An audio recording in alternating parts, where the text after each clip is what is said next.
Civil service प्रारंभिक परीक्षा उत्तर प्रदेश प्रारंभिक परीक्षा के अंतर्गत आज का जो टॉपिक हम जो है फैक्ट और कंसेप्ट तथा एमसीक्यू विद एक्सप्लेनेशन डिस्कस करेंगे। आपका जो है टॉपिक हमारा है भारत का महान्यायवादी व राज्य का महाधिवक्ता। अब देखिए इसके अंतर्गत देखिए आप जो है भारत का जो महान्यायवादी है वो संविधान के अनुच्छेद 76 में प्रावधानित है या भारतीय संविधान के अनुच्छेद 76 में भारत का एक महान्यायवादी होगा, इसका प्रावधान किया गया है। भारत सरकार का प्रथम जो विधिक अधिकारी है वो भारत का महान्यायवादी है। वहीं पर देखिए इसकी जो नियुक्ति है महान्यायवादी की जो नियुक्ति भारत के राष्ट्रपति द्वारा संविधान के अनुच्छेद 76 के अनुसार की जाती है। राष्ट्रपति के द्वारा ऐसी नियुक्ति केवल संघीय मंत्री परिषद की सलाह से ही संभव होती है। अर्थात ये कह सकते हैं जो मंत्री परिषद है उसकी सलाह के अनुसार ही राष्ट्रपति किसी व्यक्ति को मतलब जो है जो योग्यता रखता है महान्यायवादी नियुक्त कर सकता है। अब महान्यायवादी की योग्यता है वैसे ही व्यक्ति महान्यायवादी पद पर सुशोभित या आसीन हो सकता है जो सर्वोच्च न्यायालय के न्यायाधीश बनने की योग्यता रखता है। मतलब देखिए जो है जो सर्वोच्च न्यायालय सुप्रीम कोर्ट का न्यायाधीश बनने की योग्यता रखता है उसी व्यक्ति को राष्ट्रपति अनुच्छेद 76 के अनुसार उसको महान्यायवादी पद पर नियुक्त कर सकता है। अब इसकी जो पद अवधि जो है मतलब महान्यायवादी राष्ट्रपति के प्रसाद पर्यंत अपना पद धारण करता है और वेतन और भत्ते का जो निर्धारण है राष्ट्रपति द्वारा की जाती है। अब भारत के महान्यायवादी का जो कार्य है देखिए अब जो है भारत सरकार के विधिक अधिकारी के रूप में महान्यायवादी का प्रमुख कार्य इस प्रकार है, यानी भारत सरकार का विधि संबंधी सलाह, यानी कि भारत सरकार को कोई भी कानून या विधि संबंधी सलाह देता है और विधिक स्वरूप के ऐसे कर्तव्यों का पालन करता है जो कि राष्ट्रपति के द्वारा उसे समय समय पर सौंपे जाते हों।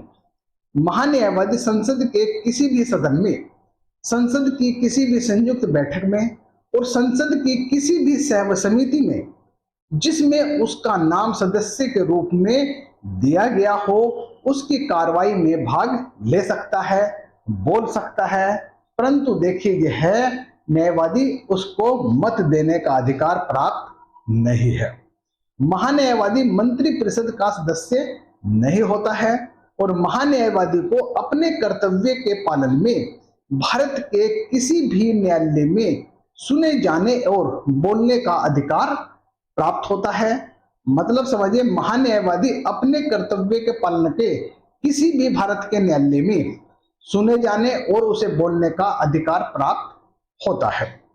महान्यायवादी सामान्यतः सरकार की ओर से सर्वोच्च न्यायालय में उपस्थित होता है और अपने पद पर रहते हुए भी महान्यायवादी निजी प्रैक्टिस कर सकता है बशर्ते कि वह भारत सरकार के विरुद्ध न तो सलाह दे सकता है और न ही वकालत कर सकता है।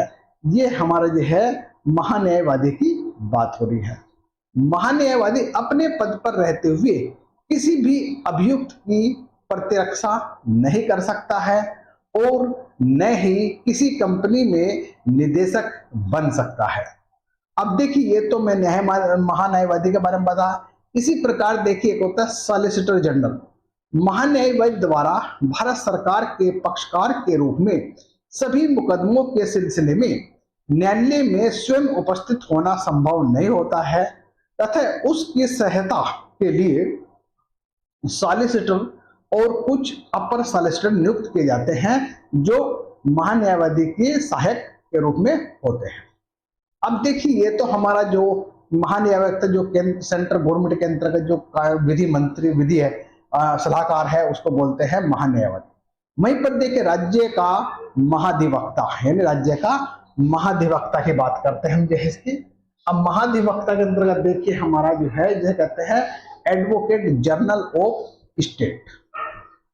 अब देखिए, जिस प्रकार भारत संविधान द्वारा भारत सरकार को विधिक या लीगल मामले पर सलाह देने के लिए अनुच्छेद 76 के तहत भारत के महान्यायवादी का प्रावधान किया गया है, ठीक उसी प्रकार राज्यों को विधिक सलाह देने के लिए अनुच्छेद 165 के अंतर्गत या तहत महाधिवक्ता या दी एडवोकेट जनरल नामक प्राधिकारी का प्रावधान किया गया है। महाधिवक्ता राज्य का सर्वोच्च विधिक अधिकारी होता है। राज्यपाल किसी ऐसे व्यक्ति को जो उच्च न्यायालय की न्यायाधीश बनने की या नियुक्त होने की योग्यता रखता हो, किसी राज्य का महाधिवक्ता नियुक्त कर सकते हैं। यहां पर देखिए, मतलब जो बात है, अनुच्छेद 217 के सब कॉलम 3 के अनुसार कोई व्यक्ति किसी भी उच्च न्यायालय के न्यायाधीश नियुक्त किए जाने के योग्य होगा यदि वह भारत का नागरिक हो तथा कम से कम 10 वर्ष तक न्यायिक पद धारण किया हो या फिर कम से कम 10 वर्ष तक किसी भी उच्च न्यायालय में अधिवक्ता के रूप में कार्य किया हो। महाधिवक्ता राज्यपाल के प्रसाद पर्यंत या कहते हैं ड्यूरिंग ऑफ द प्लेजर अपना पद धारण करता है, अर्थात उसकी पद अवधि नियत नहीं है और तथा ऐसे पारिश्रमिक या रेमुनरेशन प्राप्त करता है जो राज्यपाल द्वारा अवधारित किया जाए। महाधिवक्ता का जो प्रमुख कार्य है, विधि संबंधी ऐसे सब विषयों पर राज्य सरकार को परामर्श देना कि जिन पर राज्यपाल उसे परामर्श मांगे। यानी कि मतलब महाधिवक्ता का जो प्रमुख कार्य है, विधि संबंधी ऐसे सभी विषयों पर राज्य सरकार को परामर्श देना होता है जिन पर राज्यपाल उससे परामर्श मांगे। इसके अतिरिक्त उसका कार्य कानून से संबंधित उन सभी कार्यों को करना होता है जो राज्यपाल समय समय पर उसे सौंपे या जिसे पूरा करने का दायित्व संविधान या अन्य विधिक द्वारा उसे सौंपा जाए। अब देखिए, यहां पर देखिए आप जो है, महाधिवक्ता राज्य विधानमंडल की कार्रवाई में भाग लेने और बोलने का अधिकारी होता है, किंतु मतदान देने का अधिकारी नहीं होता या मतदान नहीं दे सकता है। देखिए, उसे राज्य के किसी भी न्यायालय में सुनवाई करने का अधिकार है। ये देखिए, मैं आपके साथ देखिए, अभी तो मैं आपका महान्यायवादी और राज्य का महाधिवक्ता सॉलिसिटर जनरल के बारे में डिस्कस किया है। उसी में देखिए, मैं अब आपके साथ एमसीक्यू क्वेश्चन के बारे में डिस्कस करूंगा। देखिए आप जो है, अब इसके अंतर्गत देखिए आप जो है,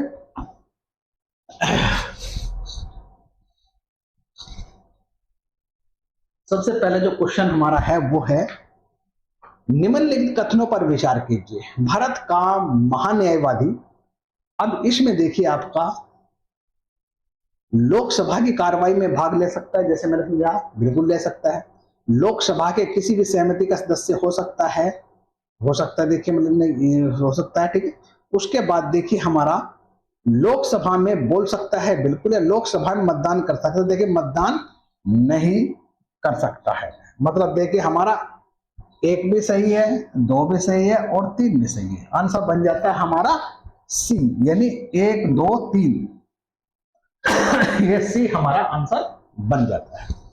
नेक्स्ट, भारत का सॉलिसिटर जनरल होता है एक प्रशासनिक अधिकारी, एक न्यायिक सलाहकार, प्रधानमंत्री का सलाहकार, राष्ट्रपति को सलाह देने के लिए एक कानूनी अधिकारी होता है।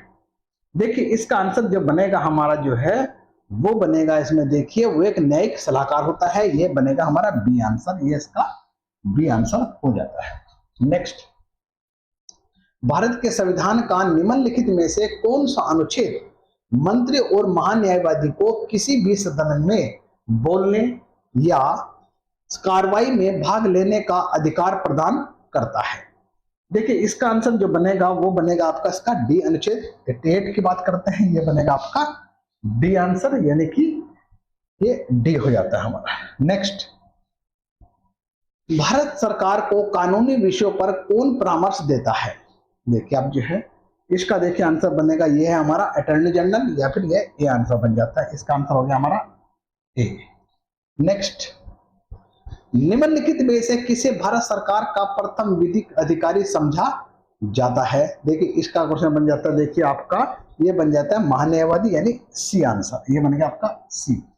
नेक्स्ट, निम्नलिखित में से कौन राष्ट्रपति के प्रसाद पर्यंत अपना पद धारण करता है?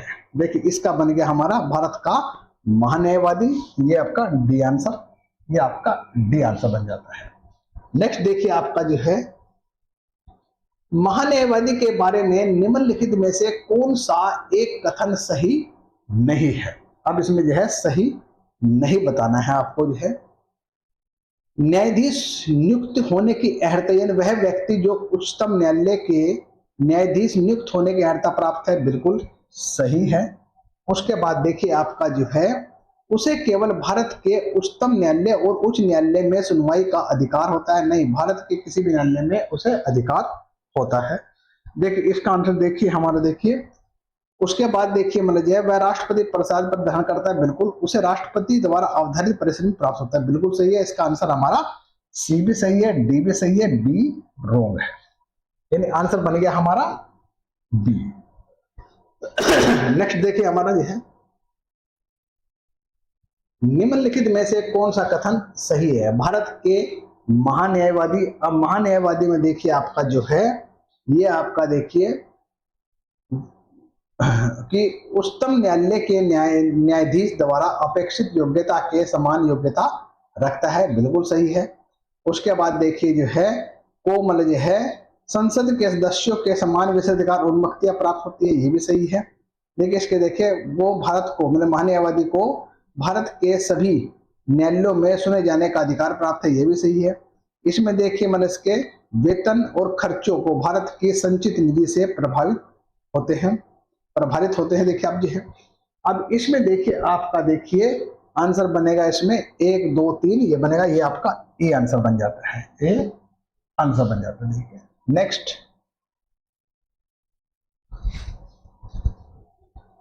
महान्यायवादी अटॉर्नी जनरल के बारे में निम्नलिखित में से कौन सा कथन सही नहीं है? ये बताना आपको जो है, देखिए आप जो है इसमें देखिए आंसर आपका जो है उसे केवल भारत के उच्चतम न्यायालय में ही सुनवाई करने का अधिकार है, नहीं, उसे भारत के किसी भी न्यायालय में सुनवाई करने का अधिकार है, ये आंसर बन गया हमारा ए, यही हमारा रॉन्ग हो जाता है। वह ऐसा प्रशासन प्राप्त करेगा जो राष्ट्रपति आधारित, बिल्कुल सही है। वह उच्चतम न्यायालय के न्यायाधीश बनने की योग्यता रखता है, यह बिल्कुल सही है। वह भारत सरकार के सभी विधिक संबंधी विषयों पर सलाह देता है, बिल्कुल सही है। आंसर बन गया हमारा इसका ए आंसर बन गया। नेक्स्ट, भारत के महान्यायवादी के विषय में कौन सा कथन विचार कीजिए? आप देखिए अब इसमें देखिए आपका जो है ये है आपका वह राष्ट्रपति मतलब वह भारत के राष्ट्रपति द्वारा नियुक्त होता है, बिल्कुल सही है। उसमें वही योग्यता होनी चाहिए जो सर्वोच्च न्यायालय के न्यायाधीश है, बिल्कुल सही है। उसमें उसे संसद का किसी भी सदन का सदस्य होना चाहिए, नहीं, ये रॉन्ग है। संसद के महाभियोग लगाकर उसे हटाया जाता, नहीं, इसको देखिए ये भी रॉन्ग है और ये भी रॉन्ग है। आंसर बन गया हमारा 1 2, यानी आंसर बन गया ए, ये आंसर हो गया आपका ए। नेक्स्ट देखिए आपका ये है संसद के किसी भी सदन का सदस्य न होने पर भी निम्नलिखित में से कौन संसद के दोनों सदनों की बैठक में उपस्थित हो सकता है? देखिए इसमें देखिए आपका जो है वो है हमारा अटॉर्नी जनरल, यानी भारत का, डी आंसर बन जाता है इसका, ये डी आंसर हो गया है। नेक्स्ट, भारत के महान न्यायवादी के संदर्भ में निम्नलिखित कथनों पर विचार कीजिए। इसका देखिए आप जो है ये बन गया, देखिए हमारा जो है राष्ट्रपति उस किसी भी व्यक्ति को नियुक्त करेगा जो उच्चतम न्यायालय के न्यायाधीश के रूप में नियुक्त करने की हक रखता है, बिल्कुल सही है। उसके बाद देखिए जो है महान्यायवादी इतना पारिश्रमिक प्राप्त करेगा जो संसद द्वारा आधारित है, नहीं, ये भी रॉन्ग है। देखिए इसका आंसर बनेगा ए, केवल एक, यह बनेगा हमारा ए आंसर। नेक्स्ट, निम्नलिखित कथनों पर विचार कीजिए। देखिए आपका जो है भारत के किसी भी राज्य का महाधिवक्ता संबंधी राज्य के राज्यपाल की सिफारिश पर भारत के राष्ट्रपति द्वारा नियुक्त होता है, नहीं, ये राज्यपाल पर होता है, ये भी रॉन्ग हो जाता है। उसके बाद जैसा कि सिविल प्रक्रिया संहिता में दिया गया है कि राज्य स्तर पर मौलिक अपील सलाहकार अवधारित उच्च न्यायालय के पास होती है। ये भी रॉन्ग है, ना तो एक है ना, इसका डी आंसर बन गया हमारा, ये हमारा डी आंसर बन जाता है। नेक्स्ट, भारत के राज्य के महाधिवक्ता के संबंध में नीचे दिए गए कथनों पर विचार कीजिए। अब इसमें देखिए हमारा जो है भारत के राष्ट्रपति, इसकी नियुक्ति भारत के राष्ट्रपति द्वारा, राष्ट्रपति तो नहीं बल्कि राज्यपाल द्वारा होती है, ये हो जाता है। उसके बाद देखिए वह राज्य का विधान सभा के कार्रवाई में भाग ले सकता है, बिल्कुल ले सकता है, ये भी सही है आपका ये। उसके बाद देखिए हमारा जो है उसका वेतन राज्य के संचित दिया होगा, ये भी ये रॉन्ग है। देखिए उसके बाद देखिए हमारा जो है वह राज्य सरकार को विधिक संबंधी सलाहकार देता है, ये 2 और 4 यानी आंसर बन जाता है। देखिए हमारा इसका ए आंसर बन जाता है, ये आंसर हमारा हो गया ए, यानी ए आंसर हो गया। नेक्स्ट,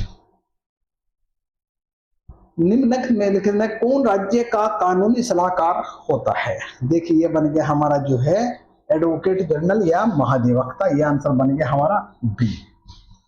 देखिए इसमें इतने ही कुछ क्वेश्चन देखा आप, इसमें फिर जो है आगे हम जो है नेक्स्ट टॉपिक के साथ नेक्स्ट क्लास मिलेंगे। चलिए।